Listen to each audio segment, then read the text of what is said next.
General, do you think you've reached your expiry date within SAPS? It's a painful statement, Howard James. It's a question. Do you think you've reached your expiry date with all the toxicity within SAPS, within this department? You are asking the witness. Yes.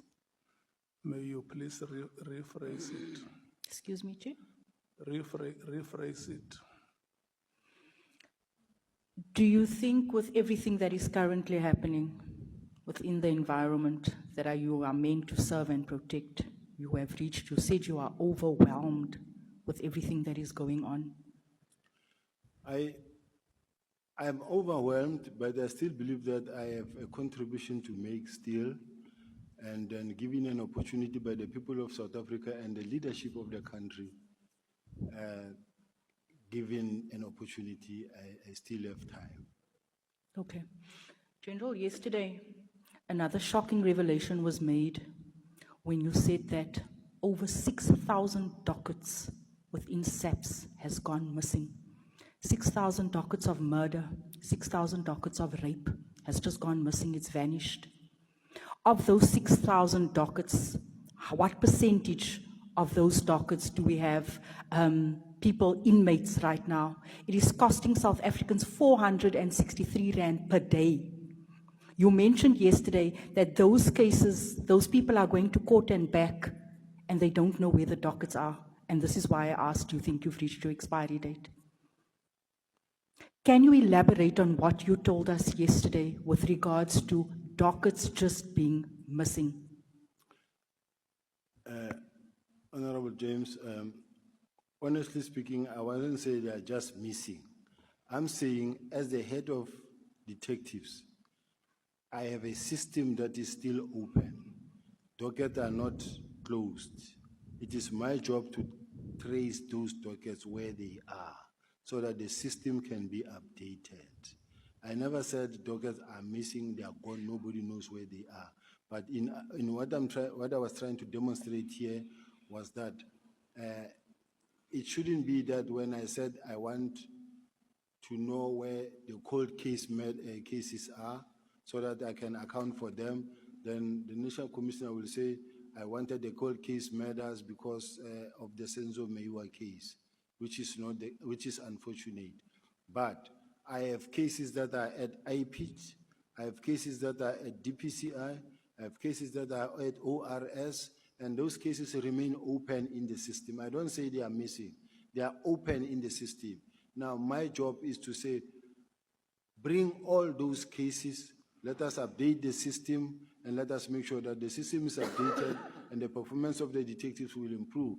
Whilst on the other hand, I'm recommending that let the DPCI have their own SAP S6 so that they can be audited on their own and account for their own dockets.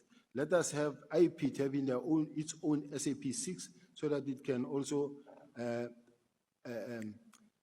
account for its own workload. That is what I was meaning, Honorable Member.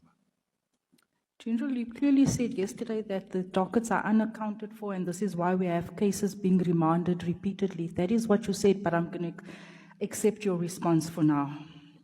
General, what is your definition of an activist? An activist is a person who is actually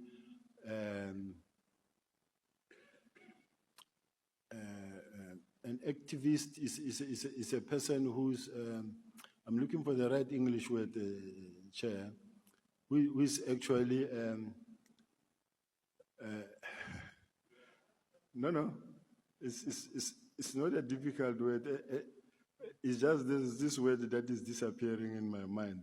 But an activist is a person who is actually not lobbying, but standing for a particular rights and then championing. Yeah, maybe it's the right word, championing for a particular, it can be an activist to fight for the drugs, or it can be for the politics, for politicians, or for whatever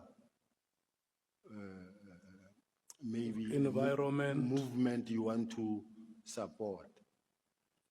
General, you said you described Mr. Brown Mokgotsi as an activist. What is the cause that he stands for?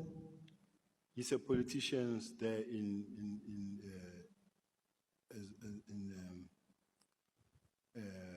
Mahike. A politician for which party? I think it's the African National Congress. General, you said that you Googled him despite having access and capacity to properly profile him. Why would you take to Google and not profile him? I just Googled him to want to know who is this Brown Mokgotsi, and I listened to one of his videos. I didn't profile him. So someone comes to you and tells you that there's a plot against you, you don't profile him as being the head of crime intelligence, you just Google him. Yeah, just check who it is, and then from there. So your evidence is that you accepted several calls and correspondence from Brown Mokgotsi, each time receiving further information from him without once verifying who he was or identifying where his information originated from.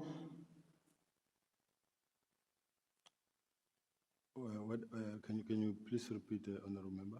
In your testimony, General, you said that you know him maybe 5 times less, but you also said that you have accepted several calls and correspondence from Brown Mokgotsi, each time receiving further information from him without once verifying who he really was or identifying where his information originated from. No, I mean, I saw the man is from Northwest, and this is the man that is also on TV. I didn't need to profile him. Okay. I put it to you that this leaves us with 2 possibilities. Either you were negligent in your duties, or your relationship with Mr. Mokgotsi went far beyond what you are telling this committee today. Because you said to us maybe 5 times less. So which is it? Were you negligent, or do you actually have a relationship with Mr. Mokgotsi? If you remember very well, committee members, I said I met Brown twice.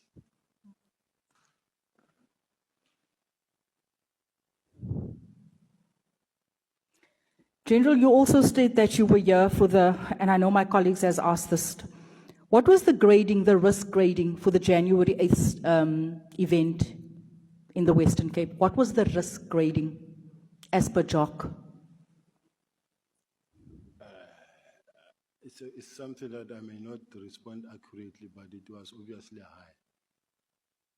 So the risk grading, I don't deal with the risk grading, but all I know is that it's a major event, and it being a major event, it warrants that the NAJON should take charge of this type of environment, and that is what happened. Okay, if you are here to ensure that everything's going off smoothly in terms of compliance and safety, surely you should have access to the JOC file. No, I have access to the JOC. I'm part of them. I am part as the JOC. We sit at the JOC and we monitor the situation. But you don't know what the risk grading was, because the risk grading will warrant who needs to be there in terms of safety. What I'm trying to get to is the fact that the entire executive, all the senior members within SAPS converged upon the Western Cape during that time, something that is unheard of for any other political party.